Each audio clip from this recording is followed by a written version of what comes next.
we'll try something else. But for now, I'll kick off because it's 7:10. So I'll just say welcome to both of you, no, to all three of you, Lucianne, Nikki, and Oscar, to the first proper Omega Hangout. Really excited because this is the group that is, in a way, closest to the ultimate dream and goal. You know, you found your Ikigai, you kind of know what it is, or I've got a good idea. You're looking at the passive income side of things, so you're funding it. But the actual thing about how to live in a way that's fulfilling and meaningful and has integrity and magic and exciting and a brilliant life, basically how to live a brilliant life. And I've actually been thinking about how I'd like to define things within the sort of Hangout. And the way I feel it, so I've been living my Ikigai for 14 years, and the way I can describe it is it's basically living your Ikigai is making your life a work of art. That's what it boils down to. It's living creatively and making your greatest work of art your actual life. So literally visioning, having a vision of what you want it to be, figuring out how you need to, you know, if you were, I suppose if you were a painter, you'd have to get your canvas, you have to get your paints and your paintbrushes, etc. Have an idea, a picture in your mind of what you want to do, and then you spend your time basically in a very relaxed way, hopefully, following your impulses and intuitions and following your calling and following basically inspiration and the muse and creating your life. And that basically has been my process, and I can't really teach it any other way. So I'm going to, what I hope to do in the Omega workshop is use the first third or so to give you my best secrets, like my best practice, like the things that I've learned have the most impact on me being able to live my Ikigai in a way that means that I can pay my bills, be fed, enjoy my life, do good work, make a contribution, meet people, have great experiences. So it's like my best secrets for that. So I'm going to share those at the beginning. And then once I've done that, then there'll be time for basically Q&A. So I'd like you to just ask me anything you want to ask me about how those secrets could be applied and adapted in your own life. So if you have questions around, well, yeah, okay, that's fair and well for you, but how does that apply to me? Then we'll have a section where we can talk about that. And then in the last section, we'll have a specific hot seat where you can pick a major goal or a major challenge or block that you have, and then the three of us will brainstorm you for it. So that's what we're going to do. Okay, just give me a yay and just make sure everyone can hear me. And that's yay! All. Yay! Yay! Great. Okay, so let's kick off. So Omega Hangout. The goal is living your Ikigai. Obviously, the process is what I call serving by shining, and the tool is inspiration engineering. So I'm going to use my full mentoring, coaching, inspiring abilities to help you and empower you to serve by shining, which is the process by which you live your Ikigai. So serve by shining, make your life a work of art. I'll put those two together. So, so I'm going to describe, I've got 6 principles to share with you. 3 relate to the inner game. Basically, 3 relate to what you can do internally with your thoughts, your emotions, your perceptions, your frames, to affect the outside world. And then the other 3 are about what you can do in the outside world to affect the outside world and obviously how you experience it. So let's start within the game, and I would say that you need to make notes as well as drink red wine. Cheers. I always get jealous because whenever I do a one-to-one with Nikki, Oscar, she's always got a glass of wine there, and I just thought this time I'm going to have tea. This time I'm going to match you, and I know Oscar's eating, so we're all good. It's when I'm most receptive and suggestible. There you go. I like that. You like that, yeah? Yep. So you're having a nibble, I'm having a sip, and so is Nikki. So we're all, as I said, we're all being nourished, which is good. So let's get some existential nourishment down your throats. Okay, so in a game, my first and probably most profound and important practice And I say to all of my clients, and I'll say it to every member of the Ikigai, this is the foundation of everything. If you get this right and you practice it consistently, a little bit every day, this alone will transform your life. It might take a lot longer than if you don't do the other things, and it might be more extreme, but it will get you there. And that is gratitude. Gratitude practice, an attitude of gratitude is the foundation of everything. That comes from my experience. You both heard the story of when I went to live in the park, and the first morning I got up, I was filled with gratitude, and then I used that gratitude to make £60 an hour selling The Big Issue, and I've also used it to manifest money, relationships, houses, cars, bikes, you name it. I have manifested pretty much everything good in my life from gratitude. And what I want to give you is the formula. There's actually a formula for manifestation which I've learned in my experience over 14 years, and one of my mentors, Stephen Barnes, actually formulated it, and I agree with it wholeheartedly. So I'm going to give you the formula for manifestation. This is a foundational thing. We're going to do lots of other stuff on top of this, but this is the basic thing. So the formula is gratitude times goals times action times faith equals dream come true. That's the formula. Gratitude times goals times action times faith. So I'll break that down for you. The first thing to note is that it's times and not plus. And as you know, in any equation of multiplication, if there's a zero there anywhere, the whole thing is zero. This is the most important thing. This is why it's difficult to manifest, because if there's no gratitude, or if there's no goals, or if there's no action, or if there's no faith, there's no dreams come true. That's the hard truth. It has to be some of all of them. It doesn't have to be a lot of all of them. A little bit of gratitude and a little bit of goals and a little bit of action and a little bit of faith will get you a dream come true.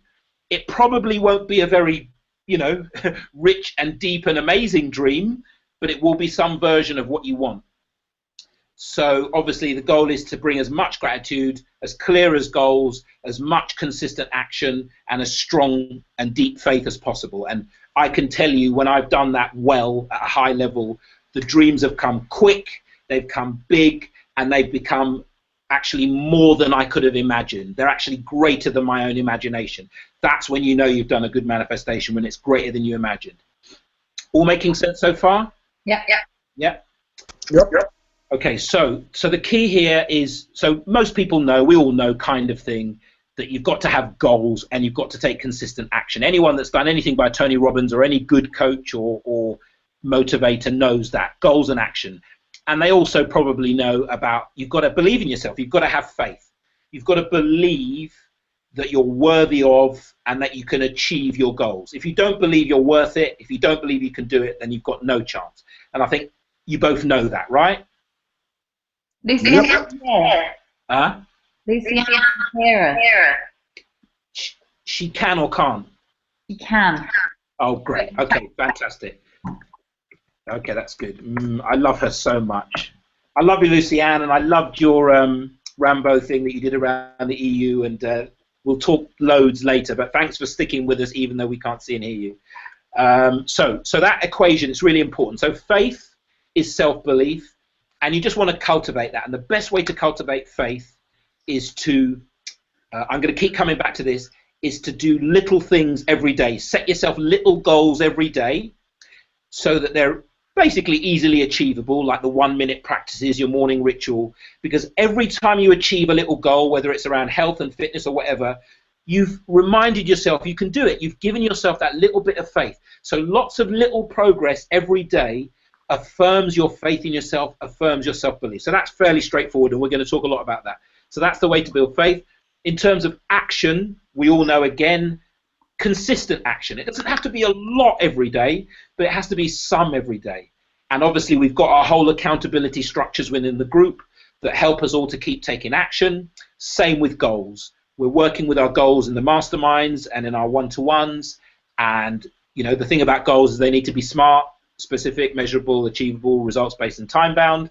So we all know really how to build our faith, how to take action, how to have goals. The big one is gratitude. And this is what I found in my experience. That's the one that is most often zero, because when you're trying to manifest something, it's usually because you haven't got it, or something's not right in your life and you want to change it. And obviously when something's not right in your life, that's when it's hardest to be grateful. So it's the ultimate paradox, is that when you most need gratitude, it's hardest to find. Do people have that experience? Yeah. I'm just wondering whether you mean, for example, somebody wants more money. Are you saying be grateful for how much money you already have? I'm definitely saying if you want more money, that having an attitude of gratitude will help you get it. Very much. I get that. I'm just wondering, are you also including having an attitude of gratitude for all the money that you already have? I mean, count the ways. You know, would you sell your eyes for $1 million? No. Okay, consider that. Absolutely. Is that what you also mean?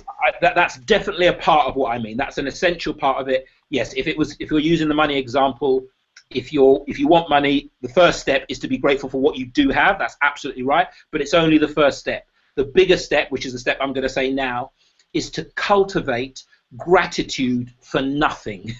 It's gratitude for your very existence. That's actually the most important step. It's really important to be grateful for the money that you have, yes, but if you don't also cultivate basic, fundamental, existential gratitude, your gratitude won't be that powerful. And that's the point I wanted to make, is that absolutely be grateful for what you've got, but more importantly, be grateful for who you are.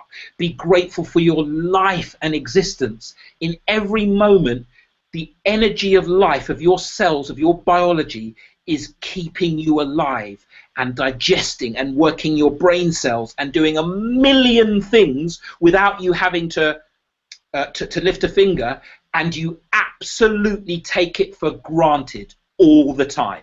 That's the truth. We are incredibly ungrateful for the greatest gift in existence, which is life in existence, and we're constantly ungrateful for it. So what I'm saying is, just start to be grateful for the absolute blessing of being alive a little bit every day, and your level of attitude of gratitude, your power, because this is your creative power will grow and grow, and you will not believe the sort of results that you get just from doing that. Cool. Yeah. Okay, good. I got a little soapboxy there. I like it when I get all passionate. I hope you do too.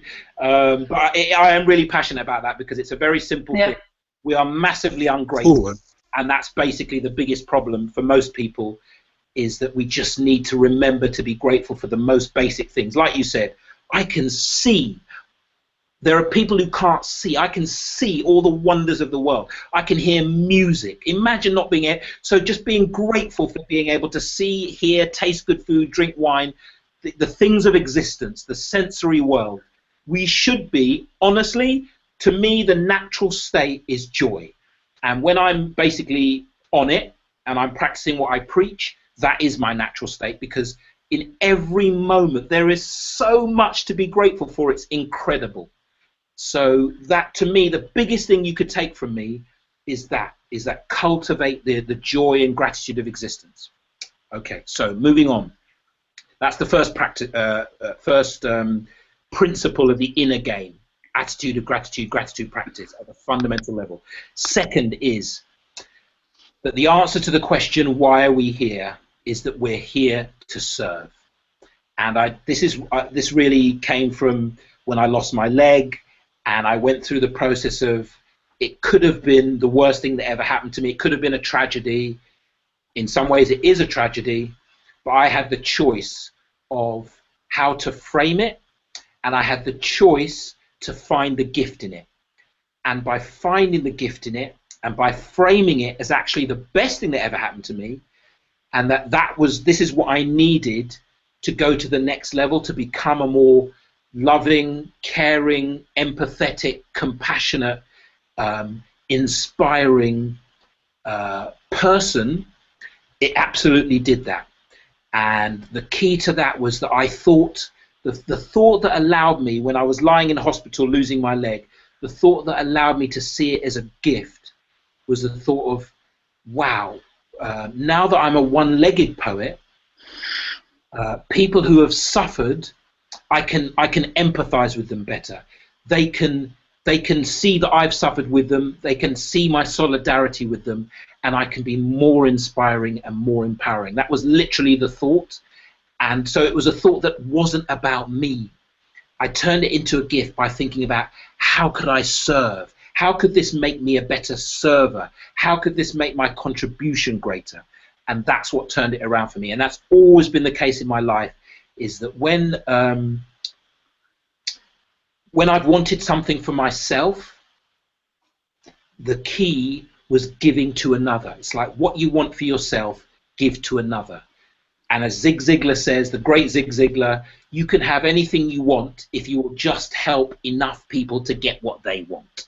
And here, that's why Here to Serve works. It's the best, most effective way to realize your abundance. Because when you give and when you serve, you have absolute stone cold evidence that there's enough, that you have enough to give and to serve. And that recognition that you have enough gets you in the cycle of abundance. And so you realize that, oh my God, serving is the best thing, because every time I serve, I get way more back than I give. Like that, when you realize that, then serving becomes, you know, pleasure and great, and you want to do it. And in terms of the situations that you have in your life, if you can switch from what can I get out of this, which is what we normally have, we all have an agenda, and we normally, the way we normally approach situations is, yeah, what can I get from this person, or what can I get from this situation? It's natural. I'm not having a go at it. That's our natural way. That's that. You know, every human being has to survive, has to look after itself, so it has an agenda. Nothing wrong with that.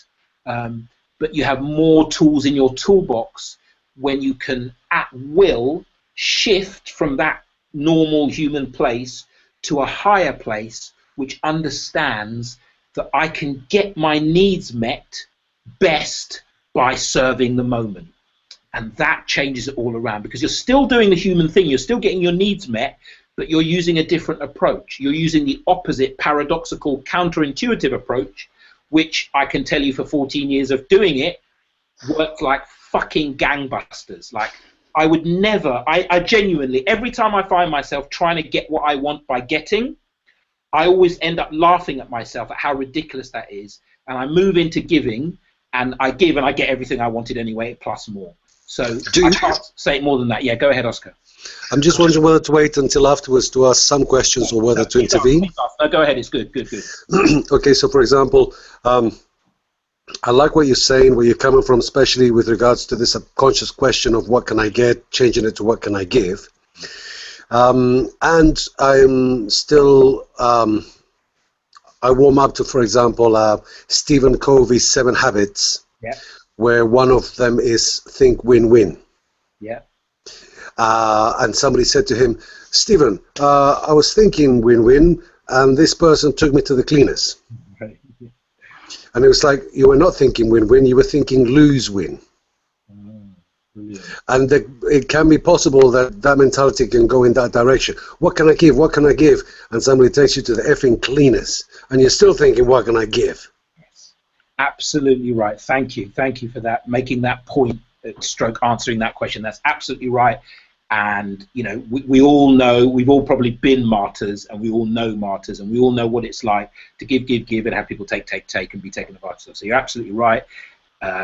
What I'm saying can be taken the wrong way and can lead to that. What I will say is that the reason that I started with gratitude practice, the reason that I teach my 1-minute meditation is when you're actually in tune with your source and your center and your true power, not your superficial power of your cleverness or your ideas or your belief systems, but when you're in touch with the reality of your aliveness and your existence and your true joy and soul, nobody can take advantage of you. In fact, what happens is you shine so bright, and I've done this many times, that parasites, vampires, attention vampires, people like that cannot be around you. You literally shine so bright that the dark forces that were taking advantage of you literally can't I never get taken advantage. It never happens, and it hasn't happened for years. And I give a lot, but I don't feel that I'm taken advantage of, simply because my giving comes from source. It comes from an infinite place that always have more. If your giving comes from belief that you should be good, or you should be giving, or you should be a good person, or you want to look like a good person, you're going to get taken advantage of, because it comes from a superficial level. So yes, that can definitely happen, but not if you follow the protocol. First things first, your existence, your gratitude, your humanity. First things first, come from your center and your source. That will take care of the need to have security and protect yourself. That will actually take care of it for you. That's my experience. So you give from the overflow. You don't deplete yourself in any way. It's just... Exactly. You can't give what you haven't got. So you have to give it to yourself first.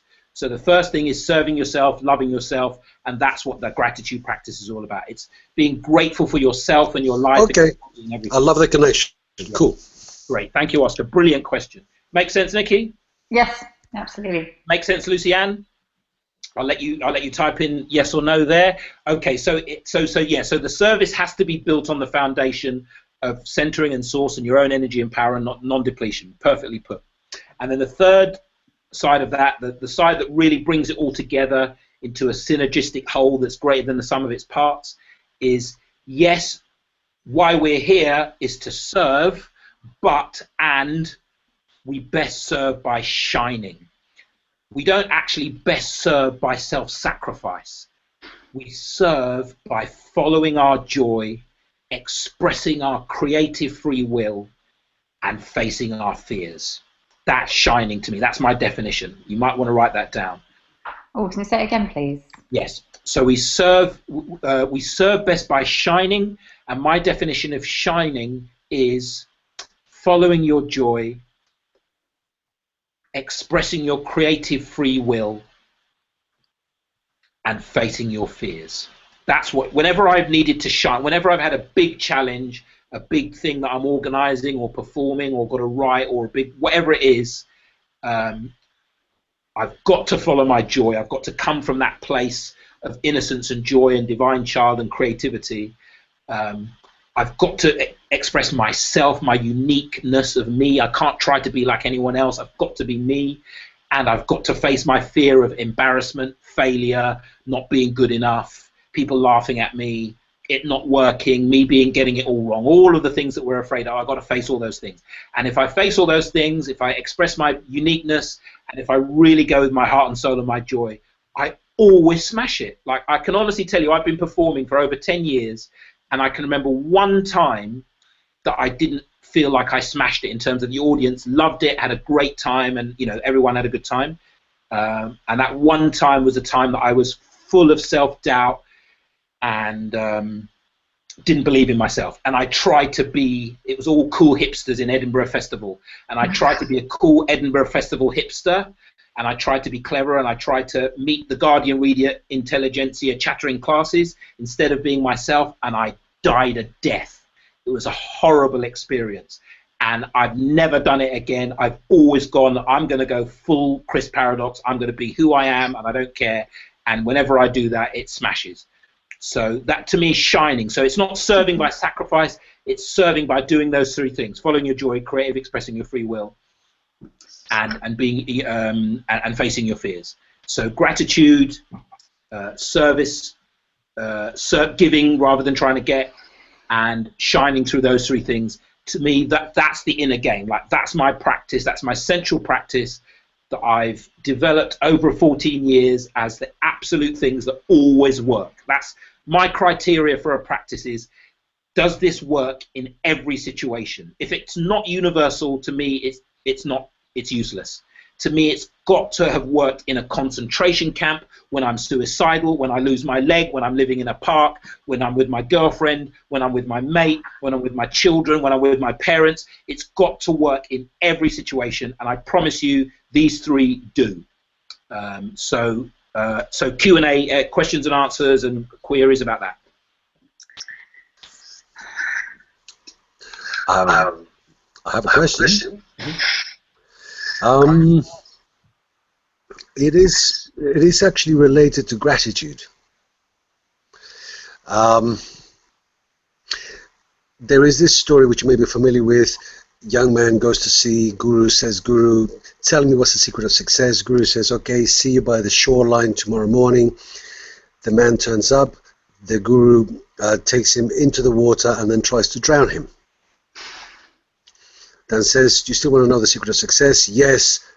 He tries to drown him again. You still want to know the secret of success? Yes. The young man is now almost dead. Guru drags him out onto the shoreline, resuscitates him, mouth to mouth. Young man comes to consciousness. Guru says, you still want to know the secret of success? Young man says, well, I guess if you wanted to kill me, you would have done, you crazy old man. So tell me, what is the secret?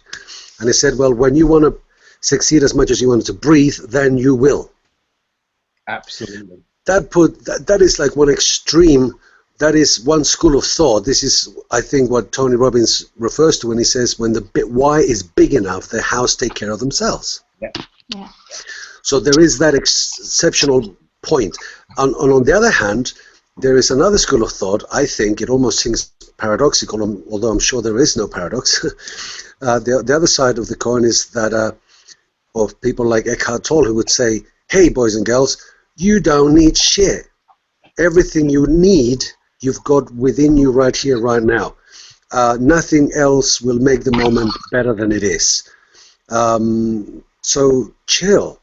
Count your blessings. Have a tear rolling down your eye because you're so aware of how blessed you are. That's, profound gratitude. They seem at odds, don't they? Wonderful. Wonderful. Oscar, can I just say I love you being in the group, like you asked the best question. Okay, man. Love it. I mean, everyone asks great questions, but that's a great question. Yeah, absolutely. They do seem at odds, and one of the reasons I call myself Paradox, and one of the reasons I think I'm unique in the way that I coach and do things, is that for me it's all about resolving exactly that kind of paradox. It's all about resolving because they're both absolutely right and they're both absolutely wrong. Okay. Do you know what I mean? It's like it's never either or. It's always both and. That's the law of paradox. It's always both and. So in a situation like that, where you've got the unique and the guru is simplified as you must want enlightenment the same way a drowning man wants air. Absolutely. I've had that experience once when I was suicidal, that I actually wanted obliteration. I wanted to die more than I wanted anything I've ever wanted. And in that moment that I called for obliteration, I was given the ultimate love and light, and it was my first spiritual experience. So I had that experience of I wanted it so badly, enlightenment in inverted commas, that I was given it. So I know that's true, and I know that Tony Robbins is right as well. That's a Tony Robbins thing. And I know that Eckhart Tolle is right as well, is that you're absolutely perfect. You are the sky. All your problems are clouds. There's nothing wrong. Nothing's ever gone wrong. Non-dual. Absolutely. And one of my big things is how do you resolve the paradox between the non-dual point of view that everything's perfect and the third dimensional point of view that you have to act and will and create. Exactly. So perfect question. I'd like to answer it in this way. In fact, in the outer thing, I've got the power of purpose. So for me, they come together. The two come together in the act of coming from your soul, coming from your deepest purpose, coming from your fundamental existence. When you come from that place, everything's okay and everything's perfect, and you must want it and act actually become the same thing. So I've experienced the full Eckhart Tolle being absolutely at peace, everything's perfect, and at the same time having an incredibly powerful impulse to do this or act in this way or follow that purpose or do that thing. They're absolutely not paradoxical from that place, and that's why it's exactly as I was saying before about how you can serve without getting burnt out and without being depleted. Everything depends on where you're coming from. This is what Tony Robbins talks about in states, is that you need to be able to access the state where you're completely relaxed, Complete relaxation is enlightenment. Completely relax of any ideas about who you are, your existence, your ego, your self-image. Completely relaxed in the moment, and then your ego, self-image, the part of you that needs to do things and act in the world, acts from its source, from the soul, and then it becomes a vehicle. Nelson Mandela's ego was huge, but he used it beautifully. He came from his soul and used it beautifully. That's the key, is to have the Tony Robbins bit, the ego, creative, focus lens, and shine the light of your completely at peace, completely enlightened soul through it. And it brings them both together. I like what I heard you say, and if I may, because this is such a profound point for me, man, could you explain that again and pretend I'm 10? Okay. Yeah, totally. Everything depends on where you're coming from. The key is to come from the place of peace and stillness and emptiness, the easiest place of all. Just the relaxed, it's all okay, don't worry, relax, peace. The key is to always come from there. And as you're relaxing into that place, simply witness the impulse, the natural drive, the impulse to do this, say that, go over here, act. That natural impulse is perfectly fine, and you should follow that with all of your strength and power, but let it come from relaxation. And gratitude. It's almost like the same place, right? Yeah, relax. Well, you'll feel great. As soon as you relax, you feel grateful. That's what I learned in the park. As soon as you completely relax and completely allow and accept the moment, gratitude is the natural state of being. All gratitude is, I'll give you a mechanical definition. All I feel gratitude is the literal vibration of your molecules or the quantum field. It's just the highest vibration, the highest, subtlest, most ecstatic vibration. And that is what you are. You literally, your cells and your molecules and your quantum field are that vibration. So when you relax and get all of the overlays, all of the images and thoughts and hopes and dreams and fears and wounds and shadow and all of the rest of it that's on top of it, as long as when you relax all that stuff and just be who you are, gratitude emerges naturally. And with gratitude comes energy, vision, ideas, action. So as long as they come from there, you can do all of the, you need it like breathing air, but it's coming from the right place. 99.9% of the time, the problem is simply misplaced desire. Our desires are fine. It's just that they're misplaced because they're coming from emptiness. They're coming from fear. They're coming from the wrong place. When they're coming from relaxation and gratitude and peace, then your will is perfect. It works perfectly. When it's coming from the wrong place, your will gets you into all sorts of trouble. Okay, I'm going to quickly say two things, if I may. Sure. One is, I was thinking as you were saying, there's something that Ram Dass said, which is, the world is perfect as it is, including my desire to change it. Exactly. That would have been the better answer. That's the answer. Okay, so, and that's what it's like, when it comes to gratitude, it's like, hey, everything is perfect, and I want things to be different. Exactly. Yeah, and I still want it to be better. Absolutely. That's not paradoxical. Yeah. But it doesn't matter if it gets better. It's perfect as it is, which is weird. Exactly. You don't need it to get better to be happy. Right. You're already happy and grateful, and that happy and gratitude has made you think, I want it to be like this. So I just do that. I just do what, but it doesn't need to be. There's no attachment to it. It's just genuinely following that result. That is perfect too. Your desire to change things is as perfect as things are. So there's no, there's no division between the two. Absolutely, that's. And this is important stuff, isn't it? When it comes to creating stuff. Massively important. It's the most important stuff. Right. Cool. I'm glad. Okay. So the second thing I want to say is that, Christmas Story. Tony Robbins again talks about this. Scrooge. When he has a dream and he sees how, if he continues the way he is, he's gonna not enjoy life. His Yeah, values and needs are going to depreciate. The Dickens technique. He called it Exactly. Yeah, and I teach that. The Dickens technique. I teach that. That's absolutely. It's the number one type technique that I teach my clients because it's brilliant. Okay, so what concerns me here is this: the Dickens technique uses the stick and the carrot. Mm-hmm. Right. How much of the stick should I use? The stick doesn't seem to align itself with gratitude. Okay, I hear you. Let's just separate the two things out. The Dickens technique works because it literally understands how the subconscious mind works, and it understands that subconsciously we operate on the pleasure principle, move towards pleasure, move away from pain.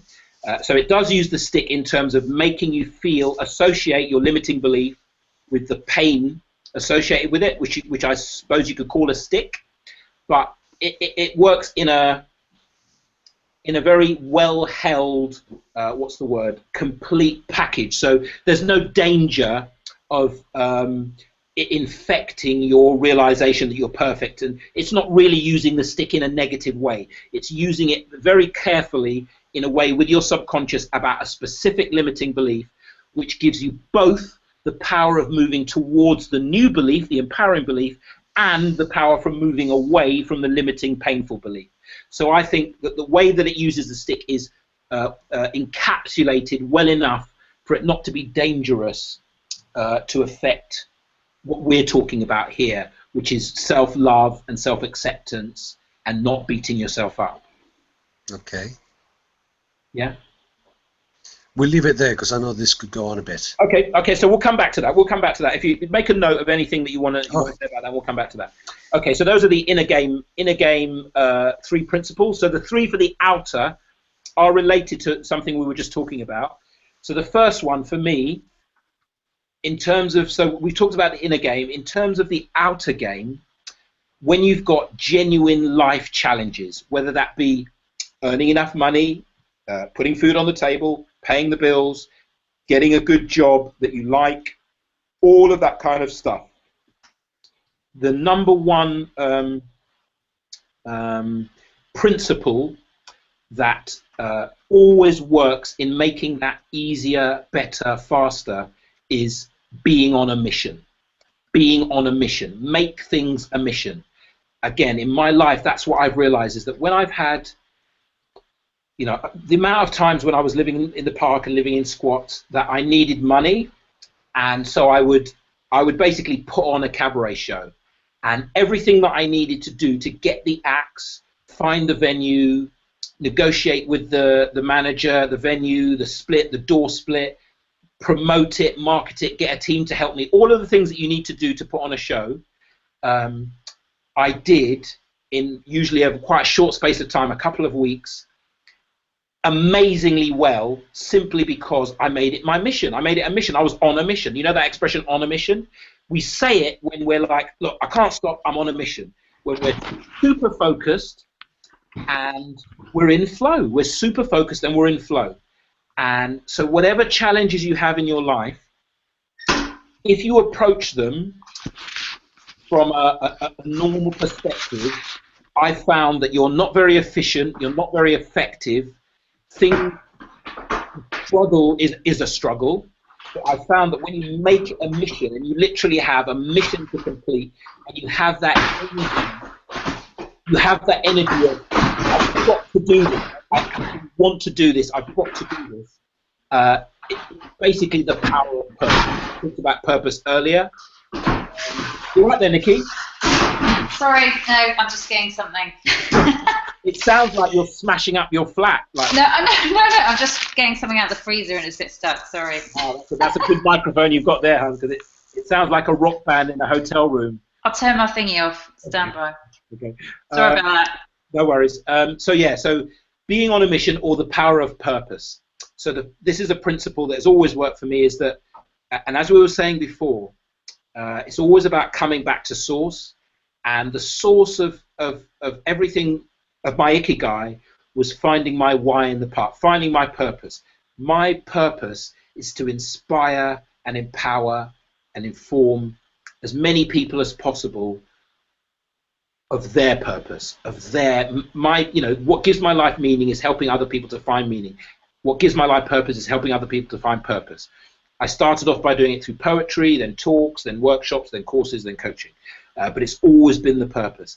And whenever I'm confused or I'm not sure what to do or I've got a big challenge, I always come back to that. When I lost my leg, I came back to the purpose of inspiring and empowering people, and that's how I turned it into a gift. So in any situation, you know, I made it a mission. I made it a mission to learn to walk again after being an amputee, learn to live with being an amputee, learn to make being an amputee a good thing, learn to make it an inspiring thing. That was a mission. I made it a mission. And because I made it a mission, I managed to achieve my goals to a degree much greater than I ever thought I could, by adding that purpose, by adding the power of purpose to it. So as in terms of an outer game, in the same way gratitude is the foundation of our inner game, for me, purpose is the foundation of our outer game. Come from gratitude, be on purpose. Come from gratitude, be on purpose. That is the simplest formulation I can give you. Come from gratitude, be on purpose. That is about your existence and your being, where you're coming from, how you're being in the world. Come from gratitude, be on purpose. Always remember what Stephen Covey, you know, the second habit of highly successful people is begin with the end in mind. Begin with the end in mind. That's purpose. That's what you've got to do. That come back to begin with the end in mind, and that will bring you back on track. I'll go through these and then we can do Q&A. The second one is very similar to that, but it's more about facing fears. So the central issue for human beings, as I see it, is that in order to heal, we all have both a journey of healing and growth. Human life is necessarily about growth. We are developmental creatures. From babies to senior citizens, our bodies, our consciousness, our brains develop, or should develop if we keep growing. And at the same time, we live in a world which is extremely violent and doesn't understand a lot about the effect that things have on children and babies and pregnant mothers. And so we all, because of the world we live in, we all suffer wounds. There's nobody that hasn't suffered wounding. And wounding is trauma. So there's no one that hasn't suffered trauma. As far as I'm concerned, the human condition is post-traumatic stress. We're all suffering from that to some degree. So we're all also on a healing journey. We're all healing the journey, healing the trauma and the wounds that happened when we were too innocent and too helpless to do anything about it. And also wounds that we get as we're adults. And the thing about healing and growth is that the two things that we have to do in order to heal and grow are the two things that we want to do the least. In order to heal, we have to face our pain. We have to be with the pain of the wound in order to heal it. And nobody wants to face their pain. In order to grow, we have to face our fears. We have to grow out of our comfort zone. We have to stretch our limits. And nobody wants to face their fears. So here's another paradox for you. The two most important things in life are the two things we least want to do. Face our fears and be with our pain. And so this principle is in response to that. That's what I've learned about myself and what I've learned in coaching and training people. The biggest barrier to coach and train people is that the one thing I can't do for anyone is face their fears or be with their pain. People have to willingly do that. And it's rare that people are prepared to do that. So I've had to think of ways, what helped me do that, what helped me face my fear, what helped me be with my pain. And the thing that works universally the best, more than anything else, for doing that is reframing your fears as adventures or as adventure. When there's something that you're afraid of and you frame it that way, I'm afraid of this, it paralyzes you. It makes you not perceive things clearly. It makes your thinking dull and uncreative. Basically, fear is the mind killer. Fear is the creative. It's also the mother of invention. I'll leave that to one side. But in general terms, if you face things from in a fearful way, it's not empowering. It's not effective. It's not skillful. It's not useful. But when you face things as part of an adventure, when your fear becomes part of the adventure of accomplishing this goal or getting to this place or getting this job or building this relationship or whatever it might be, when you see it as a mission and as an adventure, you have a completely different relationship to your fear. Your fear becomes a step along the road. It's part of the adventure. It all becomes part of the adventure. So yeah, it's fearful, but it's a challenge. I can grow, I can learn. There's a way I can deal with this because I'm on an adventure. So I've got to deal with this. And you find a way, a creative response to the fear. But when you only see it as fear, it's difficult to find a creative response. So you tend to react in habitual ways. So for me, a supreme principle is the best way to face your fears is to live your life as an adventure.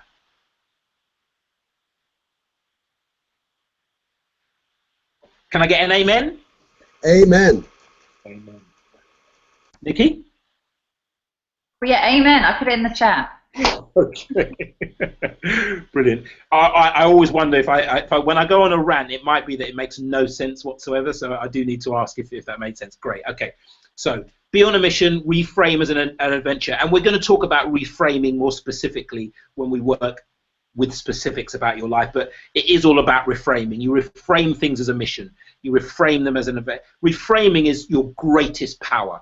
Trust me, neuroscientists call it cognitive reappraisal. It's scientifically proven. It's psychologically proven. It's emotionally proven. They've proven that when people try to basically grow and not be affected emotionally by old situations. So they've had people who get angry at a certain situation and freak out at a certain situation. They've tried different ways of helping them to heal that. They first of all tried indulgence. So they allow people to indulge their anger. They showed them pictures and allow people to indulge. They secondly asked them to suppress their anger. So they showed them pictures and they suppressed. And both of those things made the anger worse the next time. So as we know instinctively, if you just indulge your anger or if you suppress your anger, it makes it worse. It doesn't heal you. The only thing that heals is reframing your anger, telling yourself a different story about the emotional trigger and the story behind it. That actually reduces the emotional trigger over time. So reframing is the most powerful tool for changing your perceptions, changing your perspective, changing your emotional responses, being able to use your forebrain rather than your hindbrain. At whatever level you want to look at it, existential, neuroscience, psychological, emotional, human, reframing is the key. So rephrasing as a mission, reframing as an adventure, and finally, the final one, and I've talked about this a lot, but the final principle is make incremental growth your God. Make incremental growth your God. I could just say make growth your God, because it's well known that people who have an attitude of when they come up against something they can't do or a challenge, some people see it as I'm not good enough, I can't do this, and other people see it as I haven't grown enough to do this. And people who are growth focused are the people who learn to do things they couldn't do and grow and get bigger and better. People who think I'm not good enough get stunted, retarded development, don't really grow.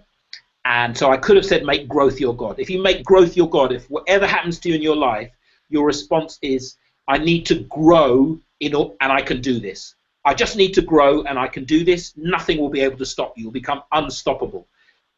But that is actually not subtle enough, because that's a very general thing to say. The key is make incremental growth your God. Because when you chase, as I have done, when you chase after big growth, I have lived in a park for 7 months. I've done 2 40-day water-only fasts. I've done 6 10-day silent meditation retreats. I've done 4 not speaking, not eating for 4 days and nights in the wilderness vision quests. Believe me, I'm a man that has chased big growth, and I can tell you that yes, you do get some rewards from that, but those rewards come at a cost, and the cost is crashing. You always crash after those big growths, and the crash can be dark, depressing, difficult, and it's hard to come out of. But what I've learned is if I chase growth but a little bit every day, there's no crash, and over time the increments build up and I get the big growth anyway. So if you take one thing from me, take that. Yes, make growth your God, but make it incremental. Just do a little bit every day. Just make a little bit of progress every day. Have that confidence, have that faith, and that will take you to where you want to go better than anything else. So, okay, so on reframing as a mission and as an adventure and making incremental growth your God, questions, comments, statements, animal noises, whatever you like. I have. Oh, I'll put my phone next to my mouth. So I don't echo. Say that again, Nikki. I'm just getting, sorry, I was just putting my headphones in so I don't echo. Okay. So I'm so pleased you covered this, Chris, just because it really suddenly pings to another thought I was having whilst Oscar was saying about the two differences between obviously the guy who nearly got drowned and the teacher saying, you know, you've got to want success hard enough. And that's kind of like a paradox in itself, because I was sort of thinking while you were talking about that, to me, in my head, those two paradoxes you were talking about is the guy who nearly drowns, he's at the beginning of his journey, because he wants it to happen like tomorrow, the big growth that we've just been talking about, because he's so desperate for it. And it's kind of like that whole, I don't know if I'm sure you've both heard the analogy as well, that some guy goes up to a Zen master and says, oh, I want to be a Buddhist monk. How long does it take? And the Buddhist monk says 7 years, and he says, oh, well, you know, I've got this Harvard MBA, I've done amazing things in business, how long is it going to take me? And the monk says, it's going to take you 14 then in that case. In my head, and obviously this is a slightly better story than I've just summarized it, but in my head, this is exactly kind of what I need to hear, because I'm so, and even on our last coaching call, Chris, I was asking you the same things, like, how do I make the big shifts? How do I make the big shifts? And you were telling me about ayahuasca and all this other stuff, because I am by nature an impatient person. And being that way has not got me what I want. But because I have wanted to succeed, maybe not more than breathing, something kind of has kept me going. And slowly, very slowly, the patience lesson is being learned. So just that little phrase that you just said, making incremental growth your God, I really, really needed to hear that. Beautiful, beautiful. Thank you. And when I wrote it before, I just like, oh! When I wrote it, I said, I have to say that. Like, something told me that I had to say that. And, all right, cool. And I'm glad that you spent, yeah. So that brilliant analogy, story that you said, Oscar, about the drowning guy and the guru. The truth is that when the guru says to him, you know, do you want it as much as you want to breathe? What that actually looks like, wanting it as much as you want to breathe, looks like the journey you've been on, Nikki, as you said. Yeah. The fact that you wanted it so badly that you've kept going, even though maybe chasing the big peak experience hasn't given you what you want.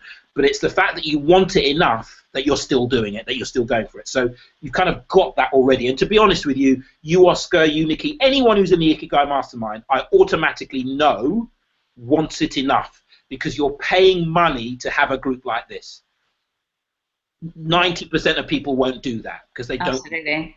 So the fact that you're here means that you've got the want it enough. That's not the problem.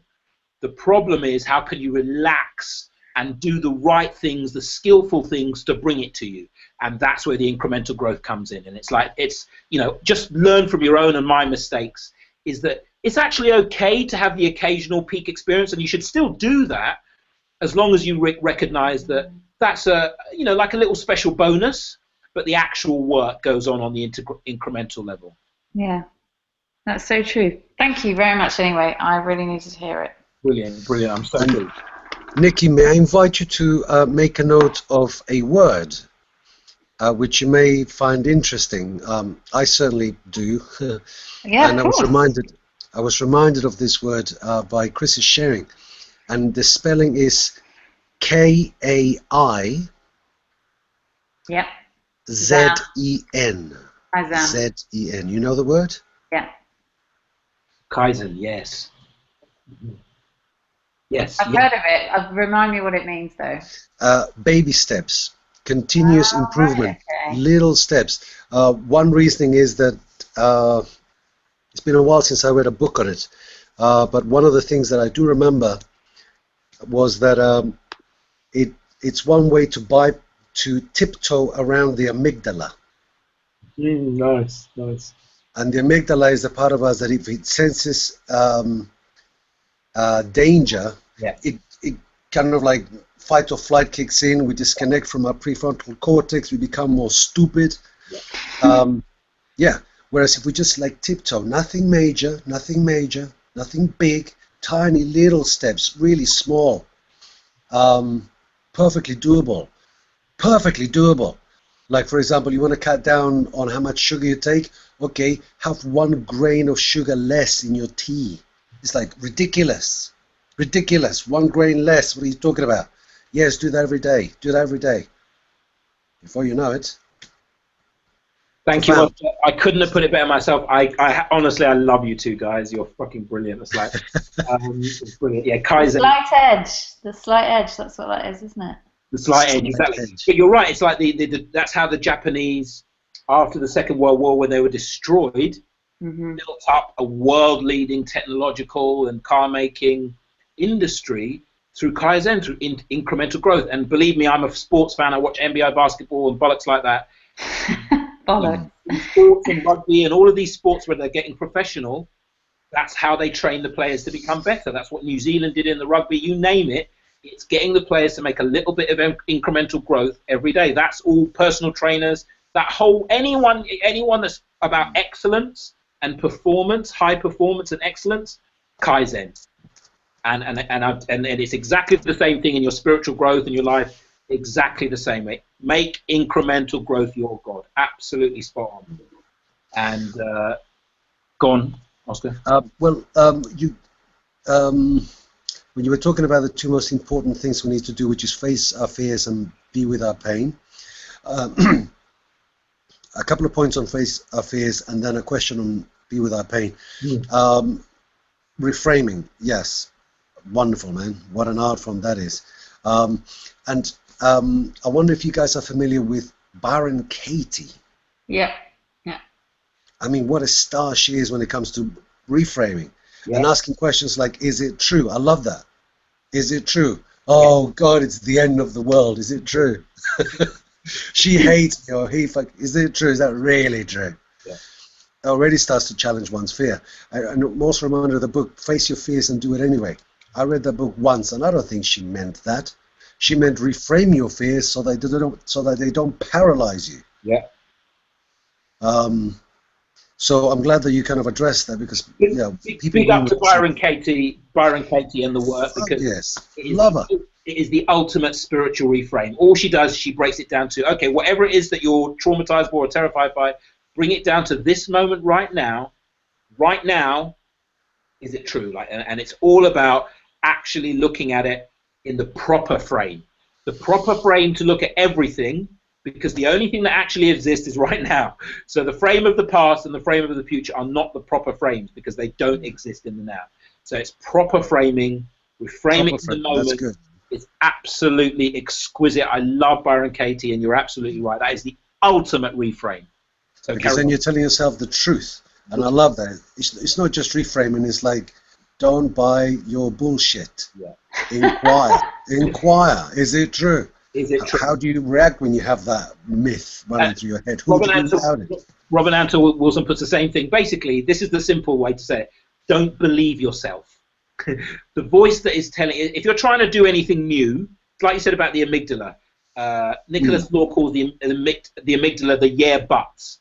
It's that survival part of your brain that every time you step out of your safe environment of your village and you could potentially meet a saber-toothed tiger or a villager from another thing, and your flight or respite, that's what it does. It's your fight or flight to protect you. You need it. There's nothing wrong with it.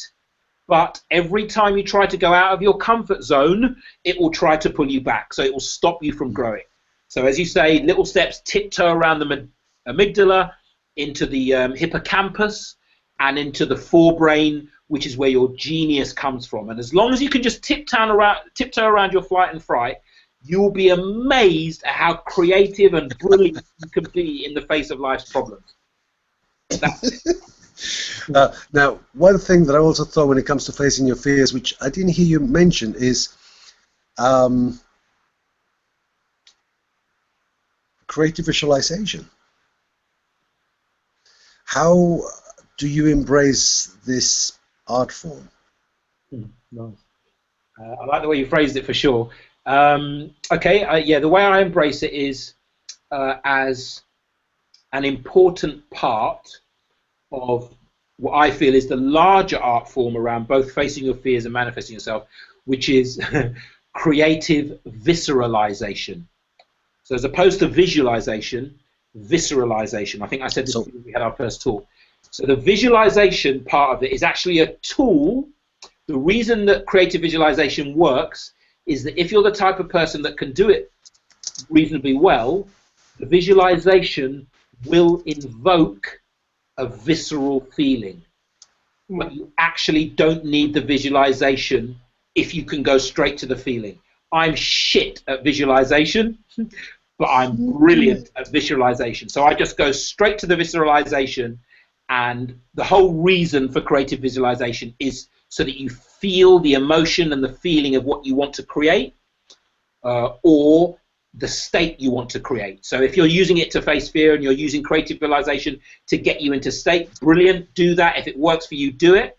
But if you struggle with visualization, what I would say to you is it's okay. You don't need to be good at visualization, because you can use the other senses. You can use sound, you can use smell, you can use touch.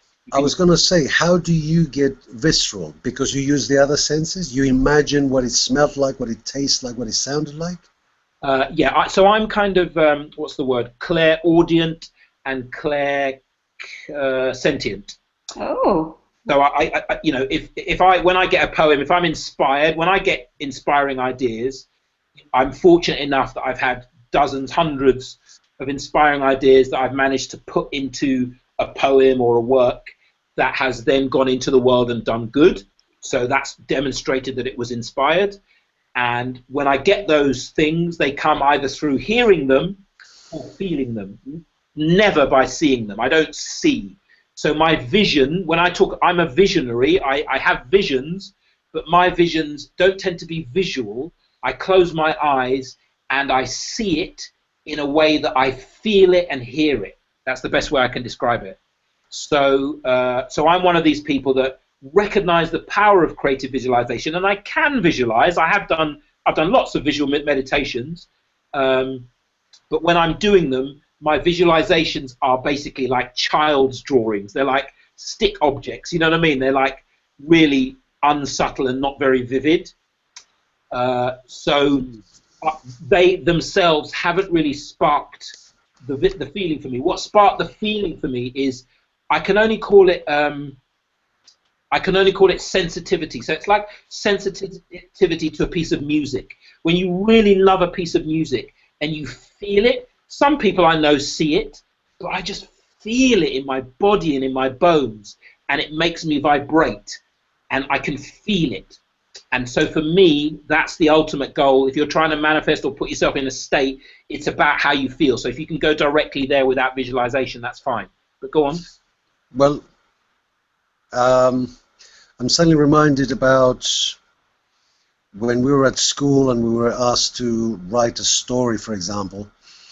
We would be encouraged to include the 5 senses.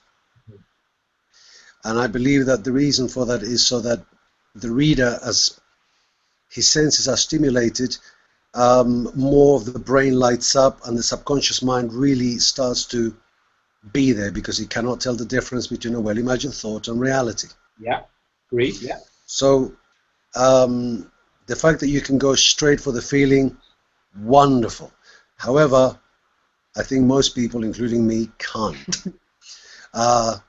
So I wonder what is the answer, because you're kind of like saying, well, if you can go, you know, if you can bypass the bridge and go straight to the other side, then you're there. And I'm like, yes, but I need a bridge. Okay. No, yeah, good. Now, one point. Do you remember I shared with you last week that I've been using this moving vision board? Yeah. Using my TV. Yeah. I'm fucking loving it, I swear. And it's really bringing visualization to life. Yeah. And one thing that I noticed was how the other day I was on my bike and I was listening to my affirmation stream, and then I would hear certain words, and then a picture came up that I had already prepared that went with those words on my vision board. Now, as soon as I had the picture come up in my imagination, my body reacted to that picture. It took hardly any effort because I was just listening to it whilst riding. Picture comes up, body reacts, I get the feeling. And I'm like, wow, preparing these pictures is important. You know, it's difficult for me to sit down and try to kind of like imagine something. But if I've already done the work, I've looked on the internet, thank Google, and thank other programs that allow things to move and grow, wow, it makes visualizing so much easier. Brilliant. No, I absolutely support. If you've got a tool like that, or if you're good at visualization, absolutely use it to give you the spark of the feeling. I don't mean to denigrate visualization, whether it's internal or with tools at all. I'm just saying that they both lead to the same place. And in terms of when you say most people aren't good at the visualization, yeah, okay, I accept that, but I'll give you an example of how I do it. So you've just given me an example of how you use your vision board, moving vision board, to spark with no effort the feeling that you need. So for me, so when I feel it, so my gratitude practice is basically, and I'll give you this, it's really good to sit cross-legged and then have your arms crossed like this. Like what, Chris? Sorry? So to cross your legs, sit cross-legged. Yeah. And do this with your hands. Okay. Because what you're doing is you're crossing both sides of the brain. Oh, okay, yeah. It's called the gamma mindset technique. A guy called Chris Walton, a friend of mine, teaches it. And it's a subconscious reprogramming based on your physical body, your position, and visualization of reprogramming yourself. And so when I do this practice, what you need to do is get yourself into a state of gratitude. So you can use whatever works for you to get you there, but one of the simplest ways of doing it is to think back to a time when you were filled with gratitude and very happy. Could be when you were with your on holiday with your pet at the beach. Could be when you were with a lover, doing a certain job, work, whatever it might be. But just pick a time in your life where you felt full of gratitude and full of happiness and peace, and literally just basically insert yourself and embody the memory. And that's where the thing you were saying about all five senses. So remember the memory in a multi-sensory way. What can you see? What can you hear? What can you smell? What can you taste? What can you touch? And do the hands thing. If you're doing this particular technique, and it depends on what we're using it for. If we're using it as a gratitude practice to create the state of gratitude and fill your cells with it, which is a brilliant use for it, which is why I use it for, then you do it with the cross-leg situation. But if you're using it because you're dealing with fear, because we were talking about facing your fears and being with your pain, you don't need to do the crossed arm thing or anything like that. It's just a general thing that you can use an old memory where you felt gratitude to re-experience the feeling. So to me, re-experiencing the feeling is as easy as seeing it in a picture. But it doesn't matter what you use. What matters is experiencing gratitude or experiencing abundance or experiencing whatever it is. So whichever sense you use to get there, brilliant, fine, use that. Just know that the actual mechanics of changing your state so that you're skillful and resourceful in the face of fear, the mechanics are that you need to feel it in your body. It's basically what works is frequency and vibration and radiation. So it's about what you're radiating, what vibration you're sending out, and what frequency. And that is felt in your body as vibration. So whatever sense you use to get that feeling, it doesn't matter. What matters is get yourself into that vibration or that state that is most appropriate to help you with your fear or your pain. And how would you use the arms thing? So it's a 10-minute practice, the gamma mindset. I mean, I shouldn't really teach it because Chris does it, but obviously I've done it, so I know how to do it. What you do is you get relaxed and you cross your legs, put your hands, palms facing outwards, and just cross them so they're like that, and then fold them back in. So you're sitting with your arms crossed over, your legs crossed over, and both sides of your body and your brain are linked. And then you just go into, just do a bit of deep breathing just to relax, get into a nice relaxed state, and imagine a time when you are full of gratitude or whatever, basically whatever feeling you want to imbue your subconscious with. And I would say that gratitude is the best one because it's the ultimate one, given what we were saying before. So you sit for 10 minutes, you imagine yourself in that situation, you get yourself, I call it orgasm, you get yourself into the state of orgasm in that your whole body is feeling good. And you just literally sit there running through your goals and your visions and the things that you want, you know, if you've broken down your goals and what you want to create, you literally just mantra them through your head while you're sitting there being full of gratitude for 10 minutes every day. And what you do is it basically does that equation, the gratitude times goals times action times faith. It's that part of it. It's the gratitude and goals, getting your goals and your gratitude and your faith all put together, and then you go out and take action. So it's like a 10-minute pocket concentrated gratitude times goals times faith, and then you go out and you take action, ideally from that place. So any action you take, so when I do these workshops, when I do these webinars, I know that my most important job is bringing the gratitude and joy that I have in my life to the webinar, so that my action that I'm taking is infused and filled with the energy of gratitude and faith that I've been cultivating with my practice. Could you kindly say that again, please? I wasn't listening. Okay. The last sentence. So the exercise, the Gamma Mindset 10 minutes, where you just produce gratitude, you just sit and feel gratitude in your body while you run through your goals. Yeah.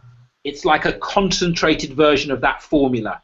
So those 3 parts of the formula. Oh yeah, I heard that. It was just when you talked about going into the seminar or going to your webinars. Oh yeah, yeah. So my example of that is when I'm doing my work, when I'm trying to manifest my purpose and my mission in the world and make money and do my Ikigai, I know that every activity I do, everything I write, every webinar I run, every one-to-one coaching session, the most important thing is for me to imbue that action with the same high vibration that I cultivate with my gratitude practice and in my life.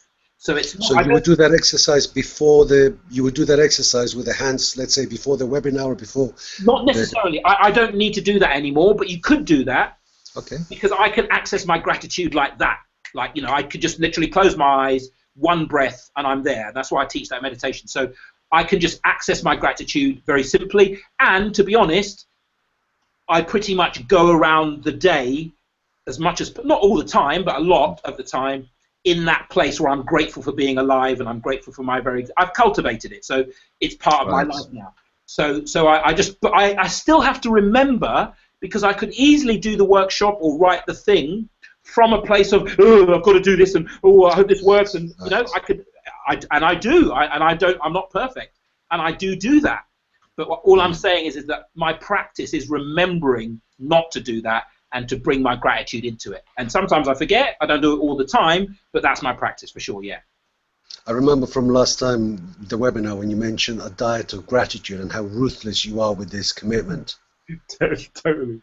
Yeah, it's because basically I'm giving you the principles that literally have been hard-won, like hard-earned principles through my life, where I've made loads of mistakes, I've done it wrong loads of times, and my karma just keeps teaching me this is the right way to do it. And don't bother doing it any other way, because if you keep resisting and trying to do it other ways that you think are easier or better, you will just keep hitting the same brick wall. So I've just been hitting the brick wall so often that I absolutely know when I'm actually walking down the alleyway that I want to walk down. So this is one of them. So I am quite disciplined with myself, and I want to encourage you. I will try again, Lucienne. Yeah. So I just want to encourage you to recognize how powerful these things are. They're only small, but if we practice them in a Kaizen way, a little bit every day, they become part of you to such a degree that you can access your gratitude, that you can manifest really quickly, that problems that you had yesterday you don't have tomorrow. Like, that's what I experienced. Really quick, skillful, good problem solving, fear facing, dealing with difficult situations, dealing with the drama, just dealing with it quite easily and quickly, because your natural gratitude, shining, here to serve, being on a mission, adventure, it just becomes who you are. It just literally just becomes who you are. So you don't have to think about it. You don't have to do anything. You just naturally do it. That's the ultimate goal. That's what you want to get to. Cool. When it becomes second nature. I just made a note to set my alarm clock to go off every hour, and then name 3 things that I'm grateful for in the top 3 areas of my life. Nice. Now, you mentioned the other most important thing is to be with your pain. What the bleep does that mean? Okay, let me just write this to Lucien. I'm trying to get Lucien in, but that's not working. Okay, so yeah, let me add a caveat. Actually, in terms of what we're going to do with Ikigai, I'm not qualified. We're talking about healing work, which you kind of need to be a healer, a counselor, or some kind of therapist to really deal with. And I'm a coach. I'm not a counselor. So I should add that caveat that I'm going to say some things, but they're not really for me to do with you, and you should seek other expert advice. I just want to say that, yeah? But in my understanding of my own healing journey and other people that I know, I was saying that we're all wounded, we'll have wounds. From a growth point of view, my truth is that our greatest wounds become our greatest gifts. And that my greatest wound was that my mum didn't love me and didn't hug me and used to beat me and things like this. And it created a real sense of unworthiness. I'm not good enough. No one hears me. No one understands me. But if it wasn't for that sense of needing to be seen and heard and understood, I would never have become a poet and a performance poet. And I would never have gone out there and shared myself in that way. It was the drive. Most performers are driven by the driving force of the wound of not being seen and heard as children. It's a very well recognized thing. And so in that way, our greatest wound can also be our greatest gift. So my way of dealing with wounds, more than anything, is reframing. However, that's a very coachy, growth-based way. People who work in counseling, who work with people who've been abused and, you know, terrible things have happened to them, that's not really practical and it's not really appropriate. For those people, it's much better for them to release, basically to acknowledge their wounds, because the truth is that we deny and suppress our wounds and we act out habitually because of them. We don't like to look at our wounds. We don't like to think that we're wounded. So most of the time we're in denial. So the first stage for healing is to come out of denial and face the truth, as we were talking about with Brandon. And the truth is that you have pain. The truth is that you have pain, and the truth is that the body stores pain biologically and psychologically. And when you're triggered into anger or pain or depression or wounding or blame or whatever it might be, in that moment it's real. And in that moment, pretending it isn't there just suppresses it, as I was saying before, just kicks the amygdala in, and you just repeat the same story and the same pattern of pain and wounding and post-traumatic stress. So when I say being with your pain, I mean not suppressing and denying your pain. That's what I mean by being with your pain.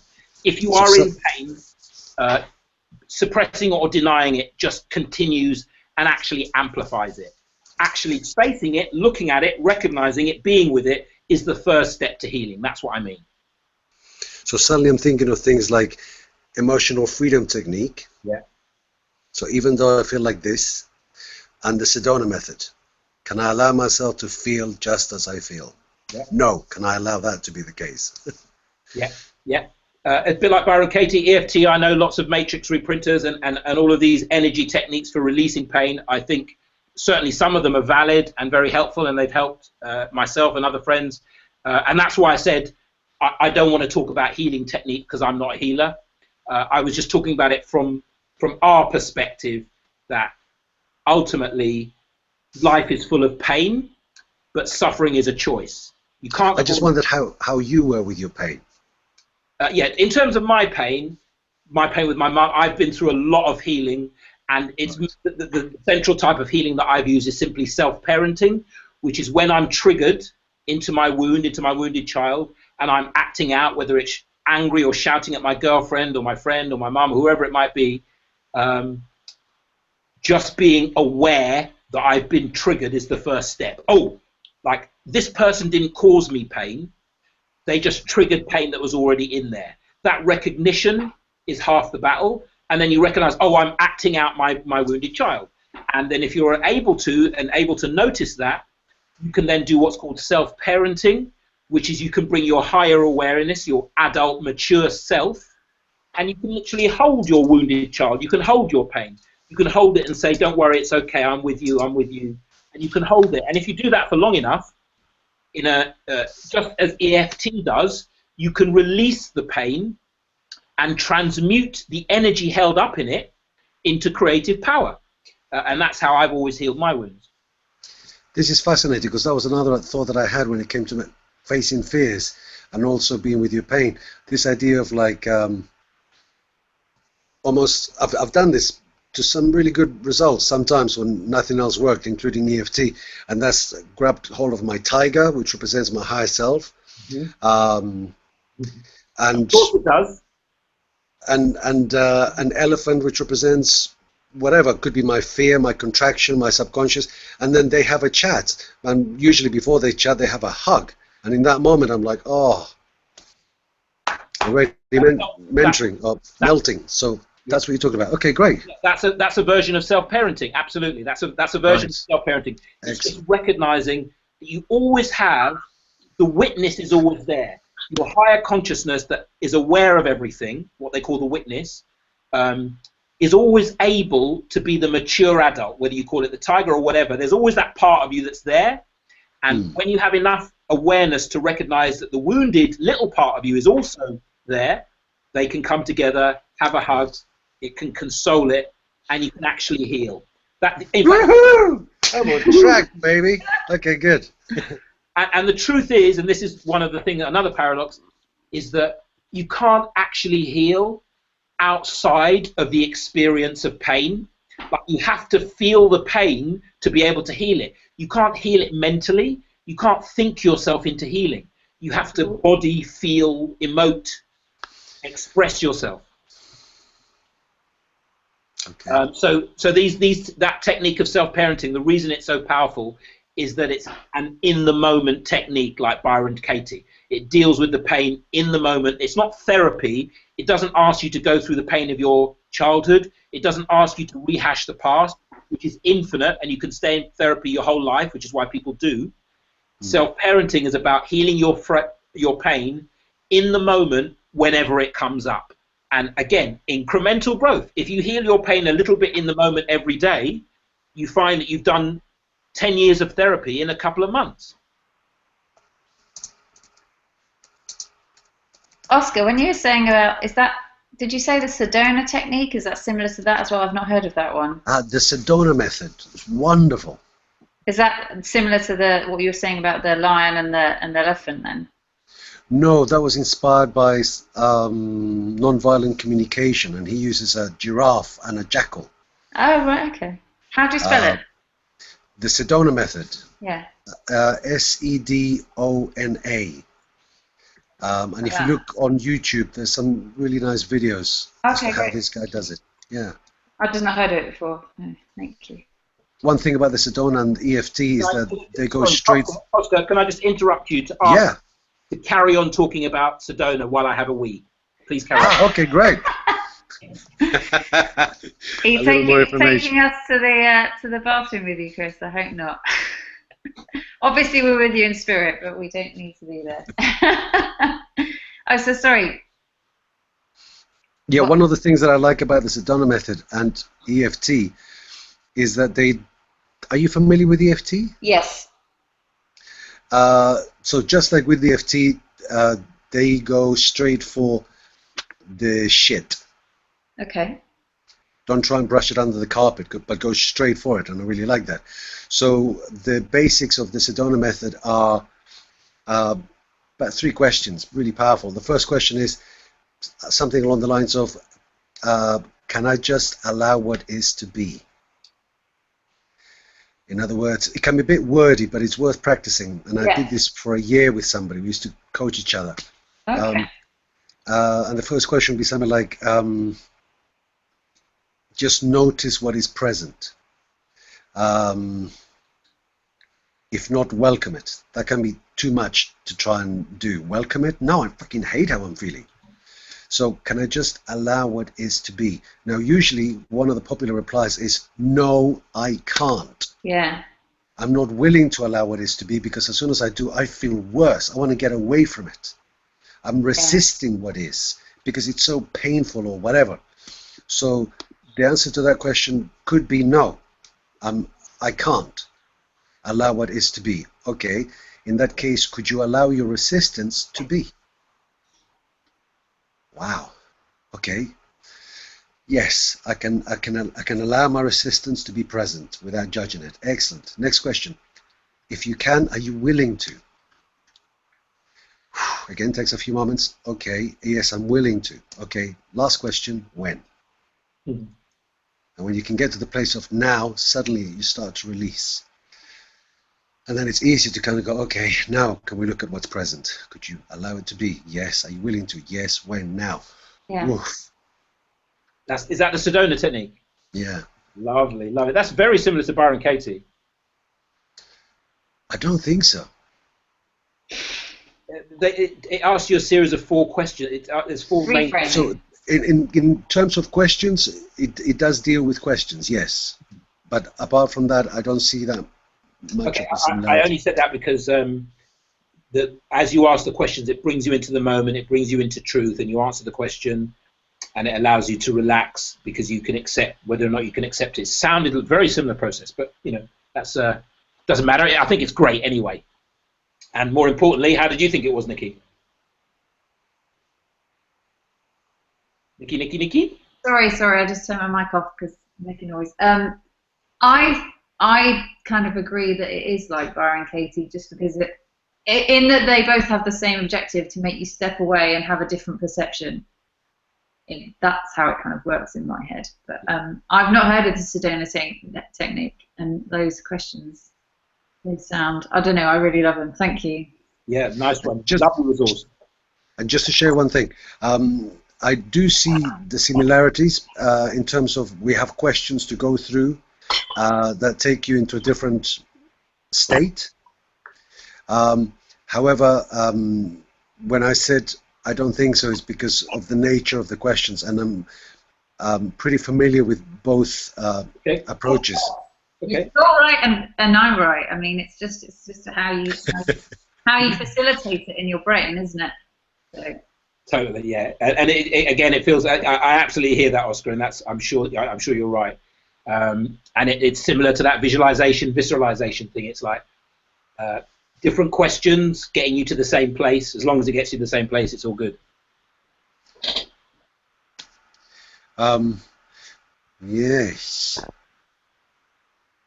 That's a very eldritch, arcane rubbing of the chin there. Well, I'm just thinking, hot seat, 20 minutes? Yeah, exactly. Well, that's well, you read my mind then.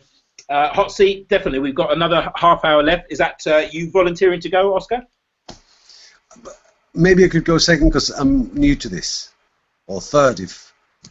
Third, yeah, okay. So we're trying to. I keep trying to bring every now and again. Lucianne asked me to bring her in, and I try, and she's there. The plus sign is there, but Oscar, your plus sign is here, and you're in the room.